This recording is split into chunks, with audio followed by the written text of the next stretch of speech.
आकाशवाणी मध्य प्रदेश से प्रस्तुत हैं प्रादेशिक समाचार।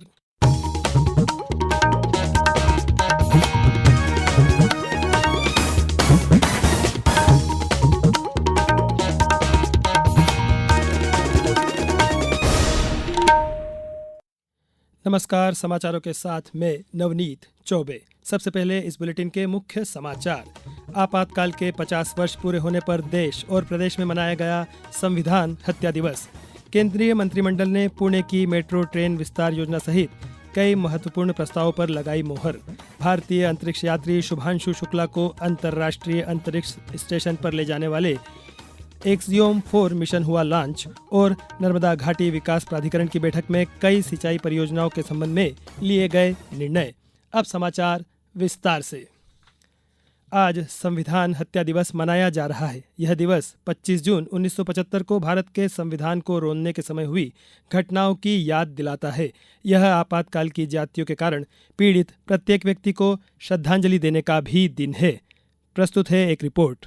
आपातकाल के दौरान जयप्रकाश नारायण, मोरारजी देसाई, अटल बिहारी वाजपेयी, लाल कृष्ण अडवाणी और अन्य विपक्षी नेताओं को आंतरिक सुरक्षा अधिनियम मीसा के तहत गिरफ्तार किया गया था। शाह आयोग की रिपोर्ट के अनुसार इस अधिनियम का बड़े पैमाने पर इस्तेमाल किया गया था और लगभग 35,000 लोगों को बिना किसी सुनवाई के हिरासत में लिया गया था। भारतीय जेलों में 1,83,000 की क्षमता के मुकाबले 2,20,000 से अधिक कैदी थे। इनमें से 1,26,000 से अधिक विचाराधीन कैदी थे। आकाशवाणी के मन की बात कार्यक्रम में अपने विचार साझा करते हुए प्रधानमंत्री नरेंद्र मोदी ने कहा था कि आपातकाल के दौरान अत्याचारों का सामना करने के बावजूद लोगों का लोकतंत्र में विश्वास बरकरार रहा। जब इमरजेंसी लगाई गई उसमें देश के नागरिकों से सारे अधिकार छीन लिए। उसमें से एक अधिकार संविधान के आर्टिकल 21 के तहत सभी भारतीयों को मिला, right to life and personal liberty.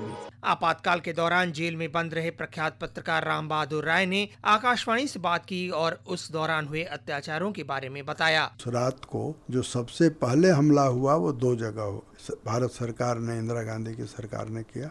एक मीडिया पर हमला किया, दूसरा जेपी और चंद्रशेखर जैसे नेताओं की गिरफ्तारी से किया। लगभग 21 महीने तक चले आपातकाल के दौरान मौलिक अधिकारों को निलंबित कर दिया गया था और मीडिया पर प्रतिबंध लगा दिए गए थे। अनुपम मिश्र, आकाशवाणी समाचार, दिल्ली।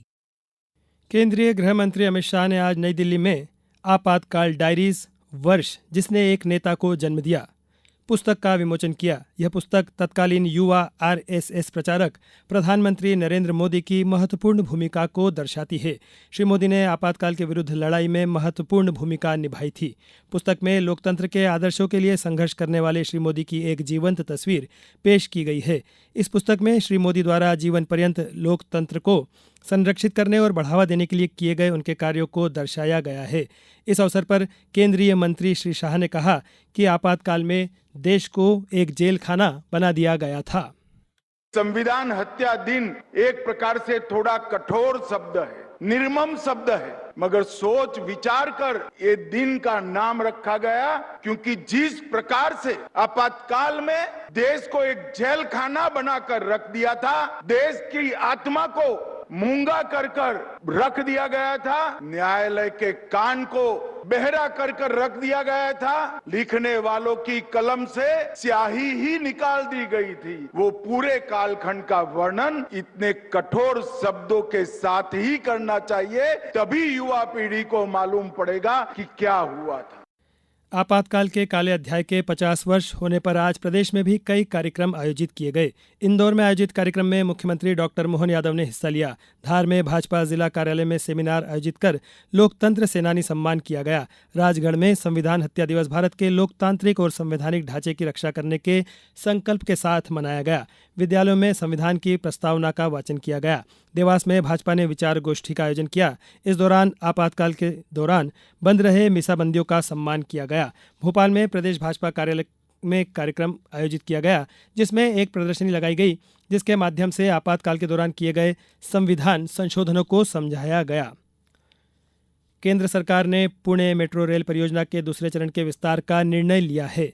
इस पर 3,626 करोड़ रुपए की लागत आएगी। प्रधानमंत्री नरेंद्र मोदी की अध्यक्षता में आज हुई केंद्रीय मंत्रिमंडल की बैठक के फैसलों के बारे में जानकारी देते हुए सूचना और प्रसारण मंत्री अश्विनी वैष्णव ने बताया, आज लाइन 2 इसका 3,626 करोड़ रुपीस के आउटले से इसका एक्सटेंशन अप्रूव हुआ। इससे 12.75 किलोमीटर और ऐड होंगे और 13 more stations will be added. City के जो बहुत फास्ट ग्रोइंग सबर्ब्स है ईस्ट और वेस्ट में, वो सब इससे कनेक्ट होंगे। बहुत सारे आईटी हब्स हैं, एकेडमिक एरियाज हैं और रेजिडेंशियल एरियाज हैं, जिसको इसका बेनिफिट मिलेगा।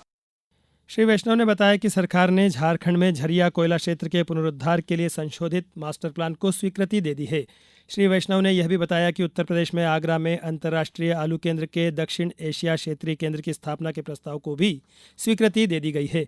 श्री वैष्णव ने कहा कि केंद्रीय मंत्रिमंडल ने आपातकाल की घोषणा के 50 साल पूरे होने पर एक प्रस्ताव पारित किया है। उन्होंने कहा कि सरकार आपातकाल के विरुद्ध बहादुरी से डटे रहे अनगिनत लोगों के बलिदानों का स्मरण और सम्मान करती है। इस अवसर पर केंद्रीय मंत्रिमंडल की बैठक में 2 मिनट का मौन भी रखा गया। श्री वैष्णव ने कहा कि अंतरिक्ष मिशन एक्जियम-4 के सफल प्रक्षेपण पर भी एक प्रस्ताव पारित किया गया। अब समाचारों में वक्त है ब्रेक का। ये समाचार आप आकाशवाणी मध्य प्रदेश से सुन रहे हैं। ये समाचार बुलेटिन यूट्यूब पर Madhya Pradesh news All India Radio channel पर और फेसबुक के साथ ही एक्स प्लेटफॉर्म पर AIR न्यूज भोपाल पेज पर सुने जा सकते हैं। इसके अलावा आप हमारी वेबसाइट newsonair.gov.in पर या न्यूज ऑन AIR ऐप पर भी समाचार सुन सकते हैं। समाचारों में एक बार फिर आपका स्वागत है।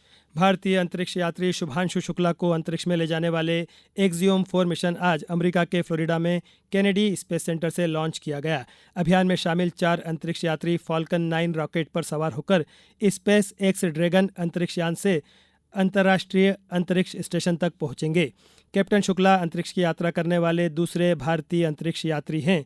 उनसे पहले वर्ष 1984 में विंग कमांडर राकेश शर्मा ने सोवियत मिशन के हिस्से के रूप में अंतरिक्ष की यात्रा की थी। राष्ट्रपति द्रौपदी मुर्मू, प्रधानमंत्री नरेंद्र मोदी ने इस यात्रा को अंतरिक्ष में भारत के लिए एक नया मील का पत्थर बताया है।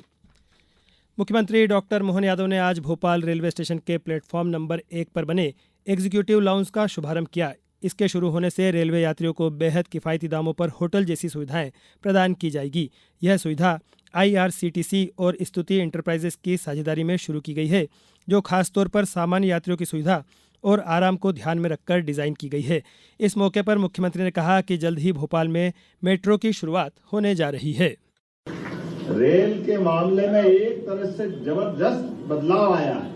रेल में रेल के डब्बे, रेल के डब्बों के रंग, रेलवे स्टेशनों की हालत, हमारे सभी प्रकार के सुख सुविधाओं के साथ दुनिया के अंदर अच्छी से अच्छी रेल जहाँ चलती है उससे कंपटीशन करते हुए एक तरह से हमारे यहाँ भी वो सब कुछ आ रहा है, जिसकी कल्पना करना मुश्किल जाता था।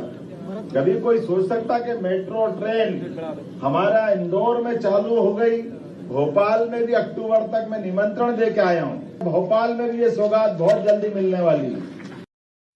मुख्यमंत्री डॉक्टर मोहन यादव ने कहा है कि नर्मदा घाटी विकास प्राधिकरण के अंतर्गत संचालित गतिविधियों से प्रदेश में सिंचाई के रकबे और ऊर्जा उत्पादन में बहुत वृद्धि हुई है। आज मुख्यमंत्री की अध्यक्षता में नर्मदा घाटी विकास प्राधिकरण की 267वीं बैठक में शहीद इलाप सिंह माइक्रो उद्वहन सिंचाई परियोजना हरदा, सेंधवा माइक्रो उद्वहन सिंचाई परियोजना बड़वानी, निवाली उद्वहन सिंचाई परियोजना बड़वानी, धार उद्वहन माइक्रो सिंचाई परियोजना एवं अन्य परियोजनाओं के ऊपर निर्णय लिए गए। बैठक में नर्मदा नदी के धार्मिक एवं सामाजिक और पर्यटन महत्व के स्थलों पर घाट निर्माण के संबंध में कार्य योजना बनाने के निर्देश दिए गए।